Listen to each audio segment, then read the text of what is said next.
called me the embarrassment of the family right in front of her parents, her cousins, and the event coordinator who was still arranging centerpieces 6 feet away. She didn't lower her voice.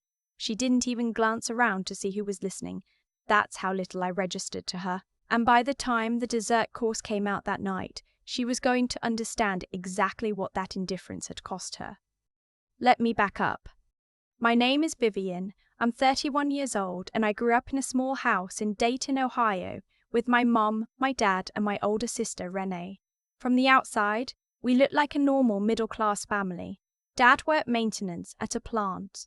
Mom did bookkeeping part-time from home. Renee was the beautiful one, cheerleader, homecoming court, the kind of girl who made everything look effortless. I was the one with the thick glasses and the library card, and the obsessive habit of taking apart electronics to see how they worked. Renee wasn't cruel to me when we were kids. Not exactly. It was more that I simply didn't fit her world, and she never tried to pretend otherwise. When her friends came over, I was invisible. When relatives visited, she got the compliments, and I got the quiet nods. By the time I was 16, I had stopped trying to be part of conversations at family dinners and started spending those hours reading about biomedical engineering in my bedroom instead. I left for college on a partial scholarship to Ohio State. Renee had gotten married at 22 to a man named Curtis who came from money. His family ran a regional chain of car dealerships across the Midwest. They moved into a house in a suburb of Columbus that had a 3-car garage and a neighborhood HOA with a newsletter. Mum and Dad were so proud of her. I remember overhearing my mum on the phone with her sister saying, "Renee landed well." I was sitting on the other side of the kitchen wall finishing my junior year finals. I graduated, got into a master's program, finished that, took a job at a small medical device startup in Nashville, Tennessee for a salary that made my parents wince when I told them, not because it was low, but because they had no reference point for it. Then I moved to a better firm, then a better one. Then, 4 years ago, a colleague and I started our own company. We designed a proprietary monitoring system for post-surgical cardiac patients. We licensed the technology to 3 hospital networks in the Southeast and closed a Series A round that valued us at just over $40 million. I did not tell my family any of this. I want to be clear about why. It wasn't strategy. It wasn't a trap I was setting. It was protection, mine. Every time I'd shared good news with my family over the years, it had either been minimized or redirected. When I got into my master's program, my mum said, "That's nice, but when are you going to meet someone?" When I closed my first major licensing deal, I made the mistake of mentioning it to Renee, and she spent the next 10 minutes talking about the renovations she and Curtis were doing on their kitchen. I learned to stop offering pieces of myself to people who didn't know what to do with them. So as far as my family knew, I worked in medical technology, vague enough to mean nothing. I drove a sensible car when I visited. I wore plain clothes. I lived, in their imagination, somewhere between doing fine and probably a little lonely. I still sent money home. Not lavishly, not in a way that would prompt questions. Every month, I set up an automatic transfer to a separate account I'd opened for my parents. I covered the property tax bill when it was due. I paid off the balance on my dad's truck loan without telling him how it happened. I did it because they were my parents and I loved them, and because I was capable of it, and because those 2 things were enough. Curtis's parents, my sister's in-laws, were a different matter entirely. His mother, a woman named Sylvia, had decided the first time she met me that I was beneath her orbit.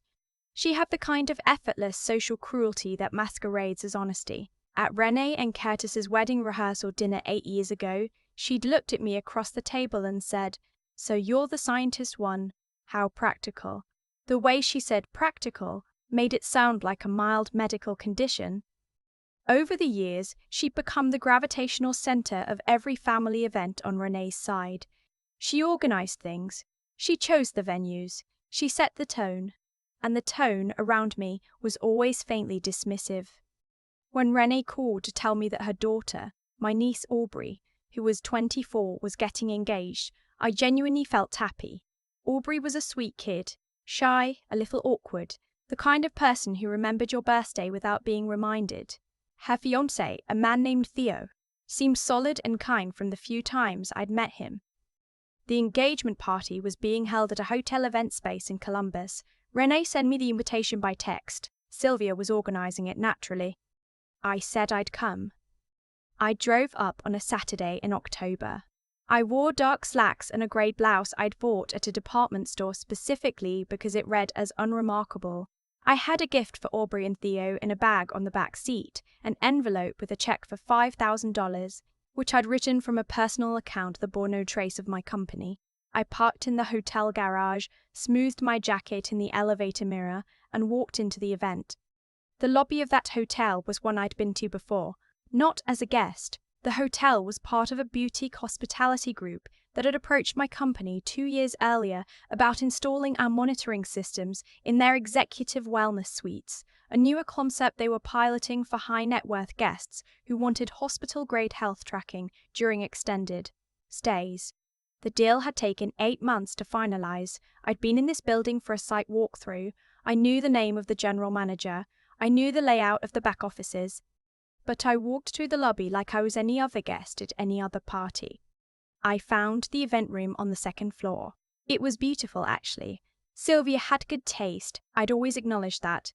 White flowers, warm lighting, a string quartet near the entrance. Aubrey was across the room talking to someone, and her face lit up when she saw me, which made the whole drive worth it. I hugged her. I hugged Theo. I said hello to my parents, who were seated near the window looking pleasantly overwhelmed by the whole production. My dad grabbed my hand and held it for a second, the way he does when he doesn't have words. Then Renee appeared at my elbow. She looked beautiful, as always, her dark hair pinned up, a dress that probably cost more than my first month's rent in Nashville. She hugged me briefly, and I felt the performance in it. "I'm glad you made it," she said, and then, lower, "Try not to talk too much about work stuff. Sylvia's family is here and I don't want things to get weird." I just looked at her. "Okay," I said. "You know how you get," she added. I didn't ask her to clarify. I found a seat near the back and accepted a glass of sparkling water from a passing server. The party moved along. Toasts were made. Aubrey and Theo looked genuinely happy in the way that's hard to fake. I watched my niece laugh at something Theo's mother said and felt the specific warmth of seeing a person you love at the beginning of something good. Then Sylvia drifted into my vicinity. She was with 2 of her daughters-in-law and a woman I didn't recognize, someone from their social circle, mid-50s, wearing the particular brand of confidence that comes from a lifetime of being told your opinions matter.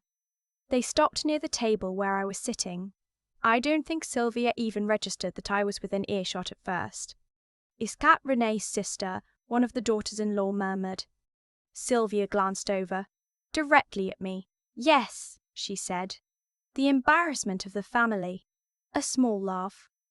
"Bless her heart, she's never quite found her footing." The woman I didn't recognize made a sympathetic sound. "She works in something medical, I think," Sylvia continued, "but Rennie says she's always been a bit." She tilted her head slightly, directionless. I took a sip of my water. I set the glass down. I didn't turn red. I didn't feel the shaky, hollow anger of someone caught off guard. What I felt was something quieter than that, a kind of stillness, because I'd had some version of this my entire life, and I had never had a reason to correct it. And for the first time, standing in a hotel that I had a signed contract with, I understood that the moment had shifted. I waited until Sylvia's little group had drifted away. Then I took out my phone and sent a message to my co-founder, a man named Garrett, who I knew was working that weekend. I asked him to pull up the contract file for the hotel group and send me the executed signature page. He replied in 4 minutes with a PDF attachment. He didn't ask why. He'd known me long enough not to ask why. I sat with that PDF for a moment. Then I went to find the general manager. His name was David, and he remembered me immediately when I appeared in the doorway of his office on the 2nd floor. He stood up from his desk with the specific attentiveness of someone greeting a person whose signature appears on a significant contract.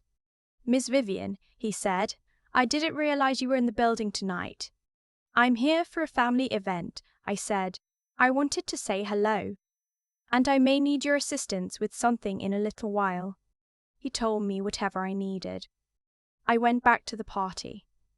The toast continued. The food was served. My parents were working through their plates with the focused appreciation of people who don't eat at places like this often, and it made me love them in the specific painful way that has no good name. Curtis approached me somewhere between the salad and the entree. He was slightly flushed, which was how he always looked after his second drink. "Good to see you," he said with the hollow warmth of someone fulfilling a social obligation. And then, "Hey, Sylvia mentioned you work in medical devices or something. You sell them? Or like you're in sales?" "I have a company," I said. He nodded the way people nod when they're not really listening. "Cool, cool. My buddy Mark is in pharmaceutical sales. Good money if you get into the right territory." I smiled. "Sure." He drifted away. The party shifted into the dessert hour. The quartet had been replaced by a playlist. People were moving around more freely, and the room had the warm, loosened feeling of a successful event winding down in the right direction. That's when Sylvia made her second mistake.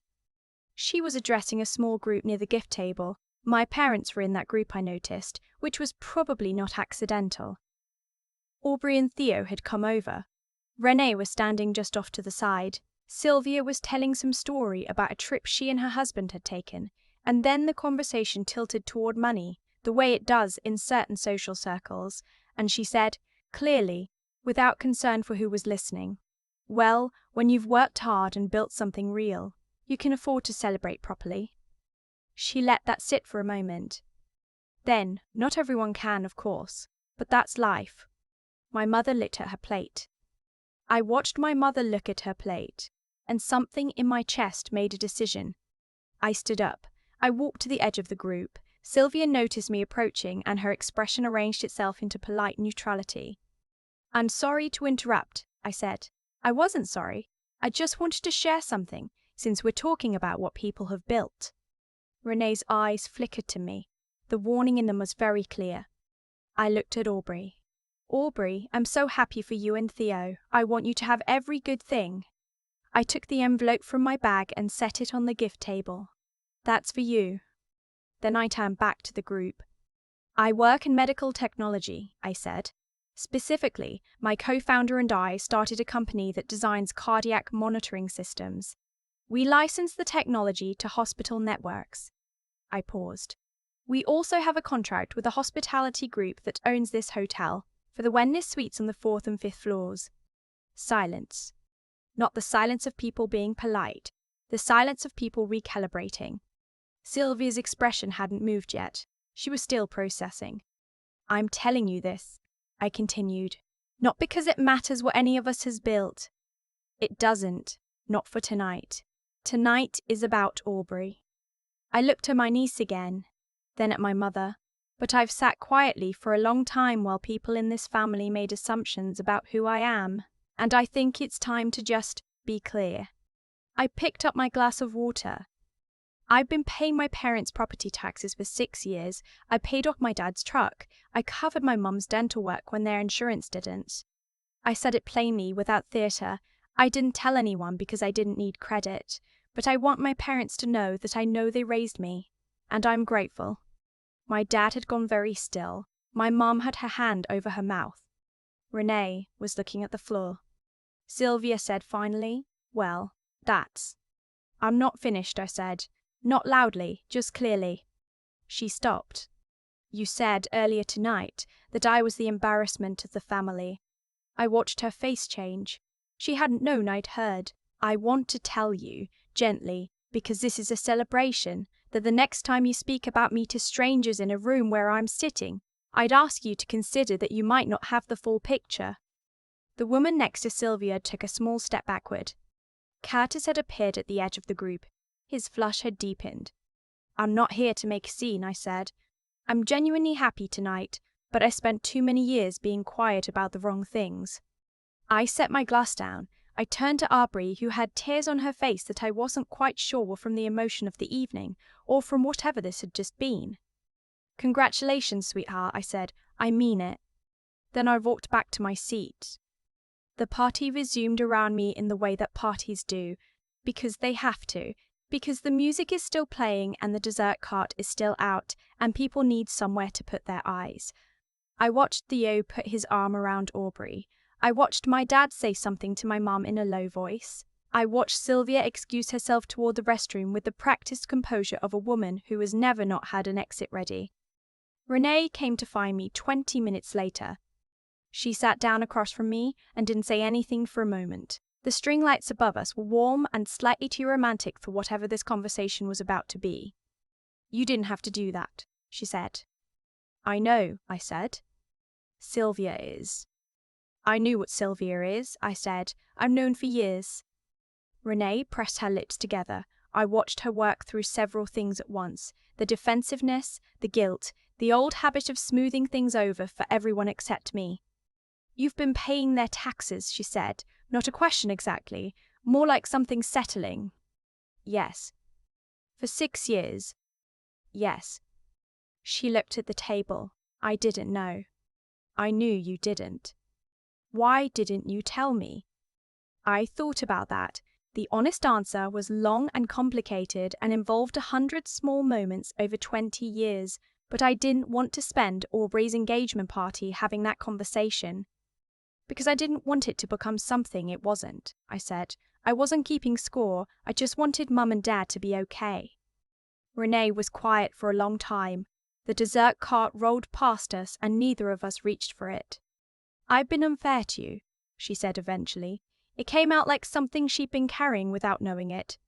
"Sometimes," I said. "I let them be unfair to you." "Yes." She didn't try to explain that or justify it. I respected her for that, actually. Renee has always been better at the moment after a thing than the thing itself. "I'm sorry," she said. I looked at my sister, her careful hair, her expensive dress, the slight tremble around her mouth, and I thought about every dinner table and every phone call and every time she'd redirected a conversation away from me before I could finish a sentence. "I knew," I said. "I believe you." We sat there for a while after that. Not quite comfortable, but not the distance we'd had for 15 years either. Something in between that felt like a beginning of something new, or maybe just an ending of something old that had gone on too long. Aubrey found me near the end of the evening. She hugged me and didn't let go for a moment. "I didn't know any of that," she said against my shoulder. "You weren't supposed to," I said. "Tonight was always about you." "I'm glad you were here," she said. "I'm really, really glad you were here." Theo shook my hand on the way out with a warmth that told me Aubrey had already told him something. He had the good sense not to say much, which made me trust him even more. I said goodbye to my parents in the lobby. My dad hugged me for a long time, and when he pulled back his eyes were wet, and he said, "We're proud of you, Viv. We always were. We just didn't always know how to say it right." I put my hand on his arm. "I know, Dad." My mum touched my face the way she used to when I was small, before everything got complicated. "Come home for Thanksgiving," she said. "I'll come home," I said. I drove back to Nashville that night with the windows cracked and the radio on a station playing old country songs about people who left and people who stayed and everything that happens in between. The highway through the Ohio hills was dark and quiet, and the stars were out in the way. They only are when you're far enough from the city. I had not set out to prove anything to anyone. I had not rehearsed what I said or planned the moment. I had just, finally, stopped protecting everyone else's comfort at the expense of my own truth. And somewhere in those dark Ohio miles I felt the specific lightness of something that has been tightly wound, finally, quietly, releasing. Not vindication, not victory, just clarity, and the long unhurried road home. I used to think that staying quiet was the same as being patient, that if I kept my head down long enough, kept doing the right thing without asking for recognition, something would eventually balance out on its own, and in a way did, just not the way I expected, and not on anyone else's timeline. What happened that night at the hotel wasn't something I planned. I didn't walk in with a speech prepared or a moment I was building toward. What I had was 31 years of showing up anyway, for my parents, for my work, for a version of myself that nobody in that room had ever bothered to look for. And when Sylvia said what she said, loud enough for strangers to hear, something in me simply decided that the silence had served its purpose, and it was time to let the truth take up some space. That's the thing about integrity. The real kind, not the kind you perform for an audience. It doesn't announce itself, it accumulates. Every month I transferred money to my parents' account without telling a soul. Every hour I spent building something no one in my family understood. Every dinner where I smiled and nodded and didn't correct anyone, none of that was weakness. It was a kind of discipline that looks like nothing from the outside and means everything from the inside. The work was real whether or not anyone witnessed it. That's what I had to learn to trust. And the intelligence part, I don't mean book smarts, though I'll take those too. I mean the kind of understanding that comes from paying attention over a long period of time, knowing when to speak and when to wait, recognizing that the contract I had with that hotel wasn't a weapon I needed to pull out every time someone was rude to me. Until the moment it was. There's a difference between being strategic and being calculating, and I think that night I finally understood where that line was. But honestly, what I'm most grateful for is the stubbornness, the part of me that kept going when the people who were supposed to believe in me didn't. That finished the degree, took the job, started the company, drove back to Columbus for a party I almost didn't attend. Renee said I'd always been a bit directionless. What she didn't see was that I had a direction the entire time. I just wasn't going anywhere she recognized. I think about my dad's face in that lobby, the way he held my hand for a second too long, the way his eyes went wet when he couldn't find the words. That moment was worth every quiet year. Not because I needed him to finally see me, but because I got to show him that his daughter had been okay all along, more than okay. The people who dismissed me didn't make me smaller, they just didn't know what I was building, and you can't really argue with a foundation once someone's standing on it. I drove home that night feeling lighter than I had in years. Not because I won something, because I finally stopped pretending I had something to lose.